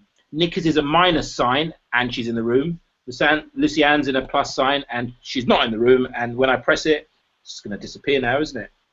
And it disappears, and she doesn't come into the room. I don't know what's going on. It might be something at Lucianne's end, but I don't want her to feel bad because I'm sure it's not. I'm sure it's me. But she's still been here. She's been listening. Listening, so maybe she can. Okay. I think she missed the last section just from what she said in the chat box. Oh, really? Okay. I might ask her then to come on the phone. Yeah.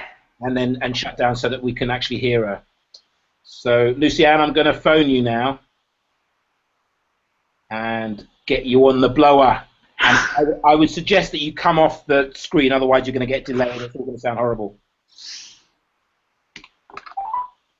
and so Nikki, hot seat.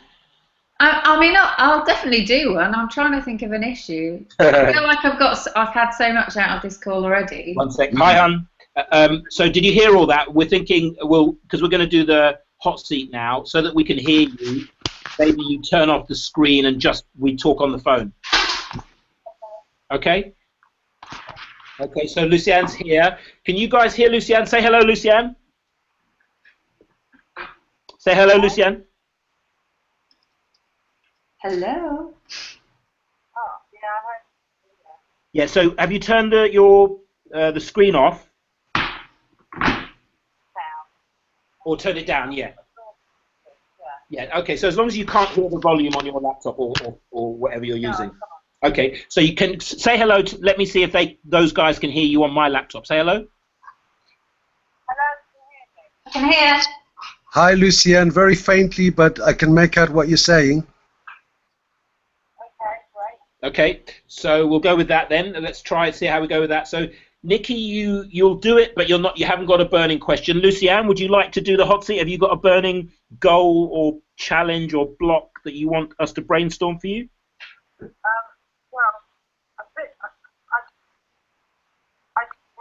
could do it. I'd rather do it if I can do it with this thing working. Yeah, no, that makes sense. Yeah, because we're going to have to strain to hear you. So let's. Are you okay to wait for the hot seat until we can actually get you in the room, whether it's this time or next time? Yeah. Yeah. Hopefully.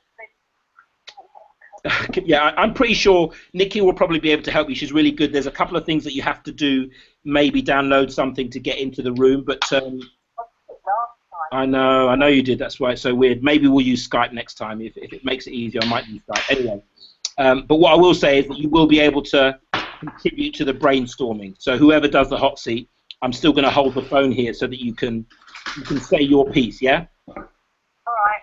Okay. Thanks. Right. Okay, so Oscar, Nikki's not chomping at the bit to do it, and Lucianne would prefer to do it as we all would, being able to see her. So why not? You, the one who smelt it dealt it. Isn't that what we always used to say about farts? Oscar, I challenge you because you said you're all new to this. I'm sensing some discomfort, so I think you should face your fears. Okay, so what am I invited to do? Okay, so you're invited and challenged and told. Coerced. So yeah, hot seat process, very simple. You bring a pressing, and it really helps if it's pressing, a pressing goal that you're working towards, or a block or a challenge or a problem that's inhibiting you from a goal. You tell us what it is. Usually for most people, it would help to get some clarity around the goal or the problem. So we'll then first make it SMART, specific, measurable, achievable, results-based, and time-bound. Yeah? Right. And then once we've got it there, we'll then just brainstorm. So we'll literally just throw ideas. I'll make notes. You can make notes.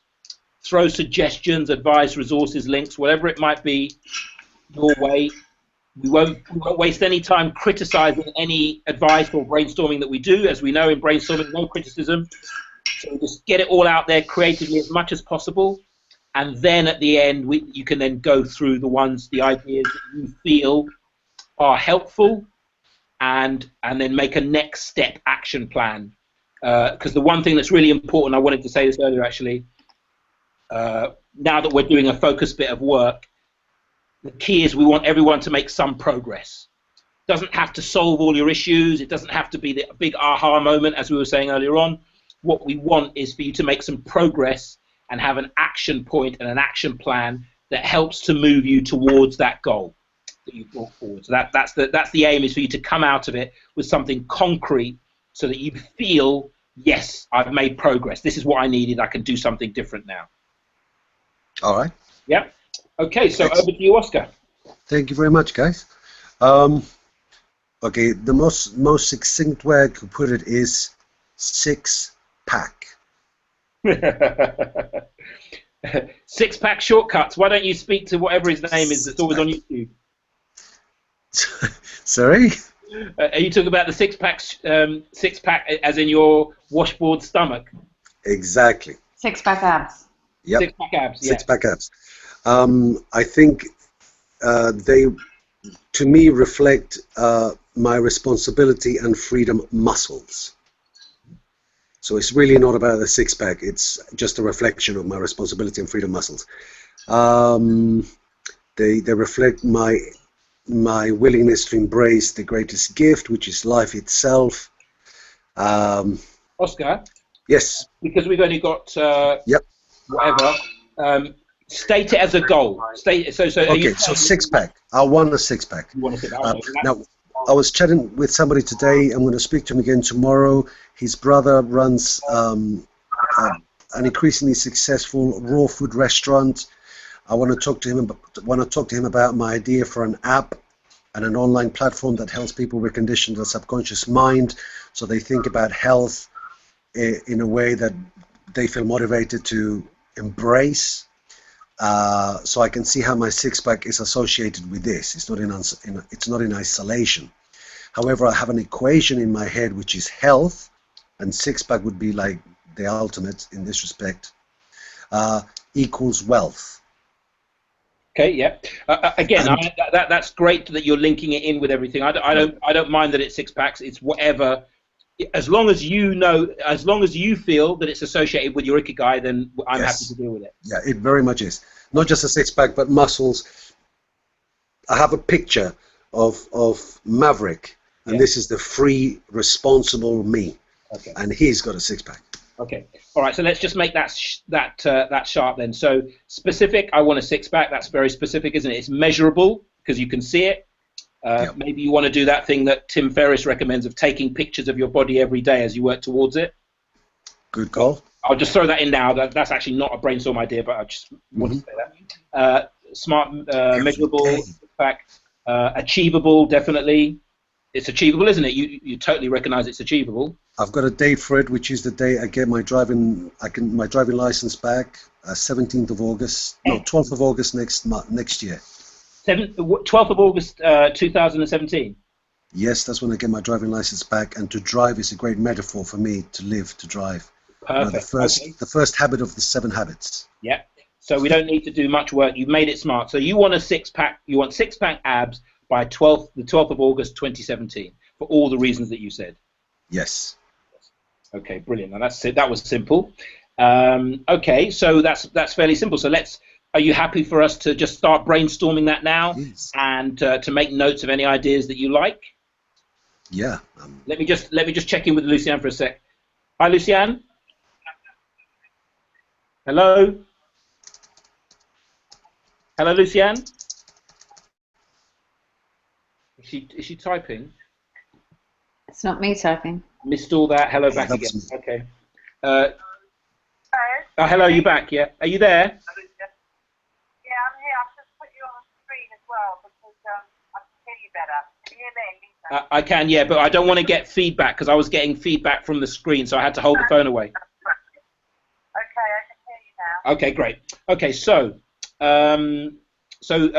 just to catch you up, Oscar's basically said that his goal, he's got a very, oh, you heard all that, great. So I want to get a six-pack in 12th of August, so I'm going to start brainstorming. We're going to start brainstorming. We're just going to throw ideas, no criticisms. 10 minutes, go. No, I'm only joking. Kind of. Okay, so my first idea for you, honestly, and I actually made a joke about it, but there's a very famous guy on YouTube called Mike Chang. You must have seen it. No? Is this directed to me or? Yeah, this is directed to you. Just want to Mike check. Chang.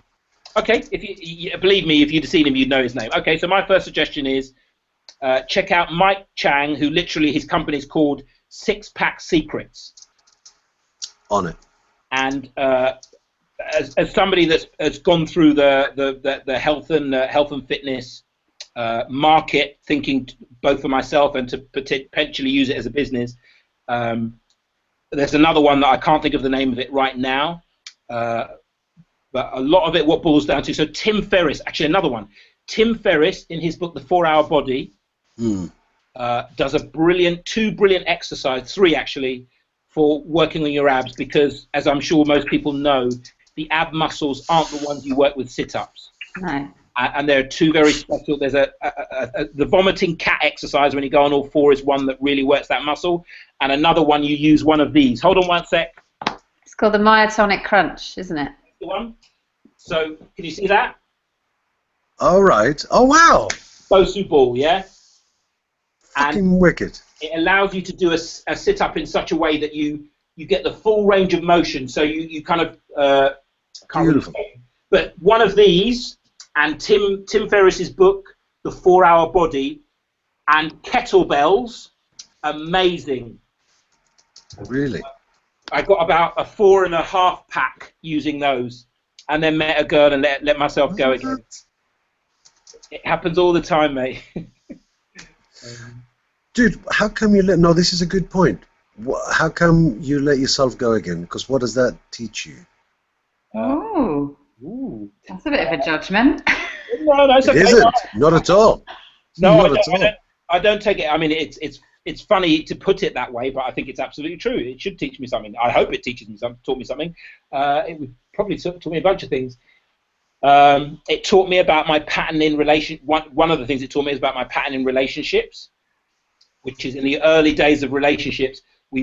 I tend to, with my girlfriend, to get very hedonistic and go into a world of pleasure, generally around eating and obviously in sex. Right. All of a sudden, eating snacks and eating sort of things I don't normally eat becomes a big part of my life with my woman, and I let myself go in that way. But that alone wouldn't be enough. I also would have had to let go of my practice and let go of my discipline. And I guess it probably taught me also that my reason for getting the six pack probably wasn't deep enough. My reason for getting the six pack was to get a woman. So I get one or get close to one, I get a woman, and then I don't care anymore. So it probably taught me both of those two things. And that's not my intention, and I'm going to be careful about that, and that's why I asked. Yeah, exactly. So, and that's why I said I love the fact that you've linked it into your Ikigai, which is something deeper than just getting laid. Good, thanks. Sorry, I thought that was quite funny. Anyway, never mind. Okay, so Tim Ferriss, Bosu Ball, what's it called again, Nikki? A Myotonic Crunch, I think he does. So the other, actually, I wouldn't mind. Do you want me to type it in? Type it in, yeah, and also say exactly what you want to say. You still there with us, Lucianne? Can you hear all this? Yes, but I'm sorry, I've got any ideas. Okay, that's all right. We'll stay with it. We've still got time. So Nikki's just typed it in. So yeah, very much so. That those particular, you have to do very specific exercises for your abs.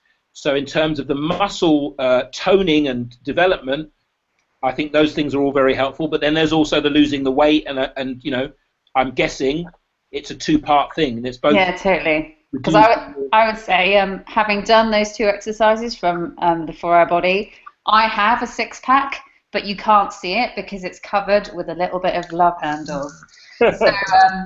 So I would say, Oscar, can you give a metric for body fat percentage as well? Because I have six-pack abs, you just can't see them. 20%. They're not that defined. 20% body fat. Do you know what you are now? Nope. Okay. Okay, so that's one thing to definitely find out then. Okay, because actually, one of the it's wonderful that we're talking that Nikki's actually done the 4-Hour Body and done the exercises and got a six-pack she can't see because that. Well, I can. It's not as well defined as I'd like it to be. Good answer. How dare I? Me too. What I meant is you've been through the process, so you know, because he does talk about the body fat element of it, and he has a series of photos. And he's got some photos where he's got down to, what is it, Nikki, about 12% body fat? I think it's about 8%, and I would actually say 20% for a guy is still fairly high. Yeah, exactly, and that's what I was thinking as well. So Oscar, so I think we're both saying to you, definitely get that book, and definitely have a look at where you are now in terms of your body fat. Look at some of the pictures and make a choice of what level of body fat you want to go down to, depending on how well you can see the ripping, because they're very different actually. Between about 25 and 8%, they're really different. By the way, I've downloaded about 4 books from Amazon, and Tim's wasn't one of them. I did check out his book a while ago, but I got lost. It's very technical. It started very promisingly, but it just got lost. Honestly, he does a lot of experimentation, and it's very comprehensive. It's super comprehensive, very technical, very science-based. But what I would say is, you could buy the book. It's only cheap, and just go to the chapter about the about abs, about six-pack abs, and just go to those chapters where they refer to the things that we're talking about. Not necessarily read the whole book, even though he has a very powerful diet in there. Yeah. You just pick and choose, I think. Yeah, he has in the index as well. He says how to use this book, and he tells you what do you want, and these are the chapters you should read. Like, ignore the rest of the book, 80-20 principle. Yeah. Just pick the chapters that you want, depending on your goal. So he makes it very easy to dip in and dip out, but you have to kind of read the how to use the book bit. What is that background noise, by the way? It's Lucianne. Obviously, she's listening through the screen, and it's coming through my phone. Okay. Lucianne. Lucianne. I think she keeps going to the screen and back to the phone. That's why I can't hear at the moment. Lucianne, do you want to speak to me on the phone? Hello? Lucianne! I know, but I can't hear it on the phone very well. I know, I hear that. But what was it? When you're listening to it on the screen, it's coming through my phone. Can you hear me? Yes. Can you hear me? Hello? Hello. Can you hear me? Yeah, sorry, but I can't. I don't hear it on the phone very well. No, I hear that. But okay, there we go. Got it. Turned it off again. Okay, yeah. So obviously, I can understand that you can't hear it very well through the phone, but when you turn on the volume on your laptop, we can hear it on my phone. It comes through, and it sounds like this horrible background noise. Okay. So but it's good now. It's gone. Yeah, stay with us on the phone. Stay with us on the phone, because then we can hear from you. Okay. So did you hear that last bit that we were just saying about picking and choosing from the 4-hour work week? Yeah? Did you have anything to add? No. No. Sorry, no. Okay, so Nikki, I mean, Nikki's the expert on this. And I wouldn't say so. Okay, you are compared to the other 2 or 3 of us. So anything else that you wanted to add? No, I suppose a little bit. I was intrigued about the app of, I don't know, to me, a six-pack doesn't define my success and my wealth, and I sometimes see people who go to the gym and are obsessed about going to the gym and have like 6% body fat as being coming from a place of scarcity. So I'd be really interested to see how that sort of idea developed in terms of like how your sort of thoughts lead to that idea. Do you know what I mean? Sorry about your business, just because I'm in my mind I link up a six-pack to completely different things. I mean, obviously it's a sign of health, but I don't want to be some sort of toned, no body fat percentage, have no fun sort of person. Me neither. Me neither. I still want to have a bit of a life. So I just think it's really interesting. Absolutely. The way you sort of tied all these bits up in your brain. So could you like enlighten me on those thoughts about wealth and stuff as well, how that comes into it?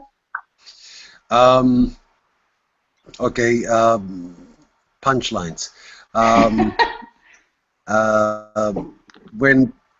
When I lost my parents, I think I was letting myself go because I thought if I die soon as a result, I'll reconnect with love. Yeah. And then I realized I want to reframe that thought. I choose to live a long and happy life in order to honor your life and the greatest gift, which is life. Yeah. Another thought, I believe in people like Ray Kurzweil and Aubrey de Grey, who reckon that if we live for another 20 to 25 years, we shall reach what is called longevity escape velocity. Okay. That means that we will live. It's getting towards immortality now. I'm kidding you not. The first person to live to 1,000 has already been born, according to some people. and the first person to live to 150 is only 20 years older. In 20 to 30 years' time, because of Moore's law, the rate at which we age will be less than the rate at which we can live longer. At the moment, life expectancy increases by 1 year every 4. But in 20 to 30 years' time, technology will be at such a level that you will literally have, a new body, new body parts, stem cells. They're already making things like a mouse heart. Okay. You're going to link that in with your how you've integrated the six-pack thing healthily with your Ikigai living. That's what you're doing, yeah? I'm turning myself on to the prospect of how much fun there is to be had if I live longer. Mm-hmm. Also, I lost my driving license because I was twice over the drink driving limit. And I know that if I'm going to drive again, I need to reinvent myself, recondition my subconscious mind to cooperate. Mm-hmm. I need to let go of my addiction to deal with pain the way I've been dealing with it, which has been through drugs. Yeah. This is why being on a diet of gratitude is so profound to me. And the more I master my ability to focus so that I shift my emotions, the less I need drugs. Okay. My complacency has been shaken to its very foundations. And so there is 3 things that we need to change according to Stephen Covey, which I like, which is we need to know what to do, how to do it, and we need to want to do it. Losing my driving license is making me want to do it because I don't want to go to prison. If I get caught again within 10 years, it's an imprisonable offense. What? I don't want to be in prison for 6 months. So I'm like, okay, that's it. I'm addressing my addictions. And I think most people are addicted to cooked food and bullshit like protein from meat is good for us. And my sources, like the Chinese studies, say no. Animal-based diets are associated graphically, without question, with health. And the more animal products we have, the more diseases we have. So, I think we're speaking to a couple of vegans here at least. Excellent, excellent. So, I have a picture that I'm looking at right now, which is my face on this other man's body, and he looks incredibly fit.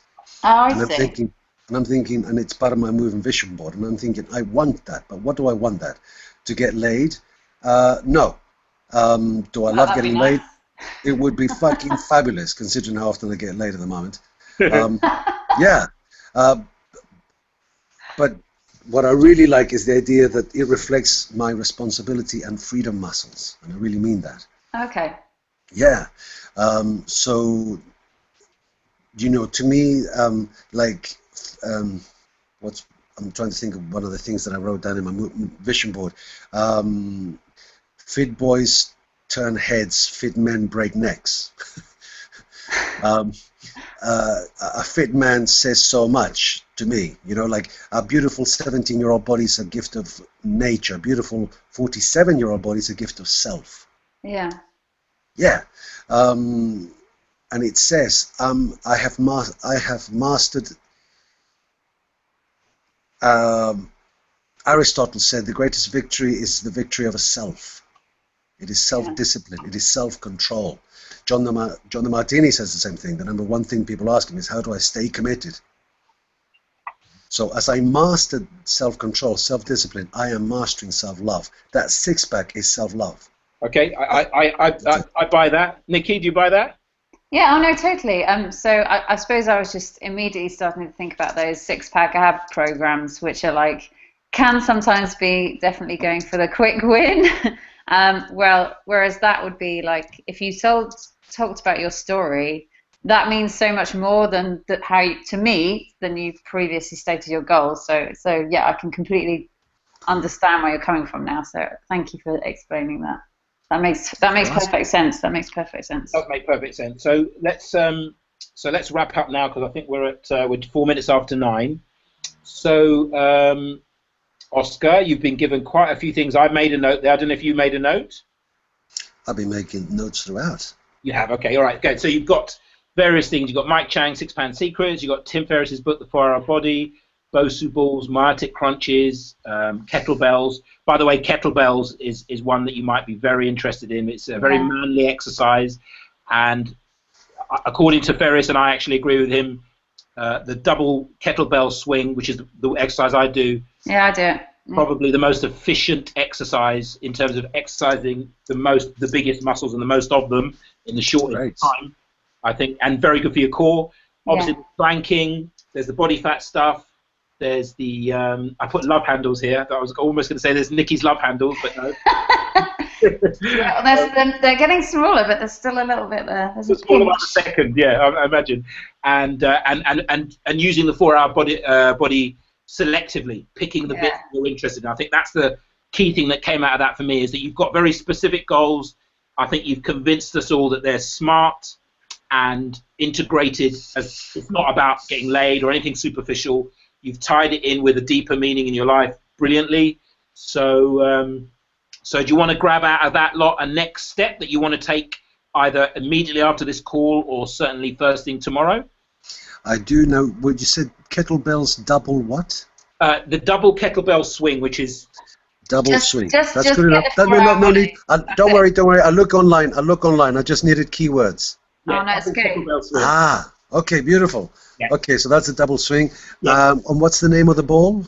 The Bosu ball. BOSU. BOSU. Yeah, it's like a half. Excellent. Yeah. So as soon as we get off, I'm going to go online and find these things and download Tim's book again. Yeah. Honestly, Tim's book will lead you to all the things we've talked about, and he will teach you the Kaizen of this method. Yes, exactly. Your words. Okay. Exactly. Excellent session. Yeah, absolutely brilliant. So great, yeah, and actually look forward to, you now know that you've said that in front of myself, Nikki and Lucianne, so we're going to be your sort of mini account. We're going to be checking, next time we're on there, I want you to lift your shirt, you know. We need a taking pictures. Photo. We need a starting photo in the group. Yeah, totally. Okay, all right, see. It's a deal. Your before picture. We want your before Day picture.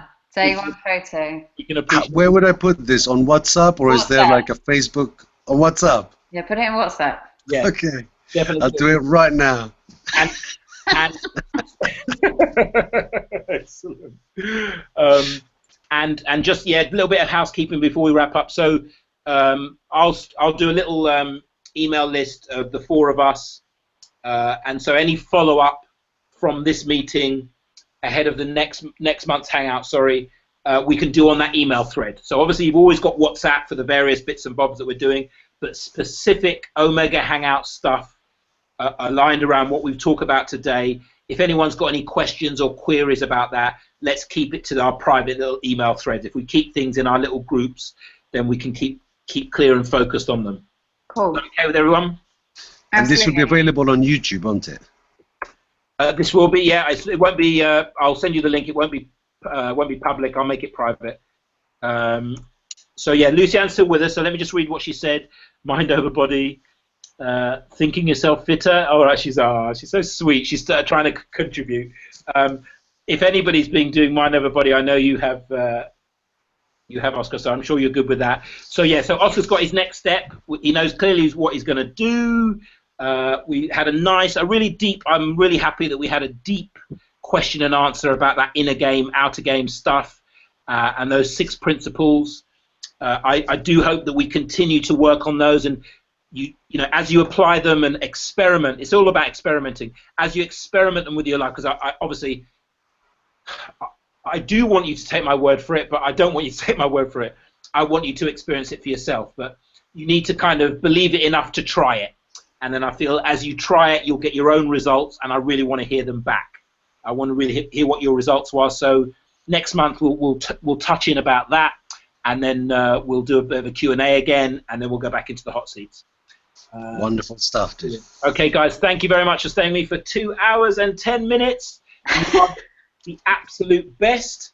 I wish you a beautiful and lovely evening, and I'll see you very soon. Bye. Thank you, guys. Bye. Ciao. Bless you. Yay. hope you heard that. I know there's probably a delay. I don't know if you're hearing me now, but bye, Lucianne. Thanks for sticking with us, even though it was a pain in the arse and we couldn't see you. Next time, we'll definitely make sure that you're in. Mwah. Bye.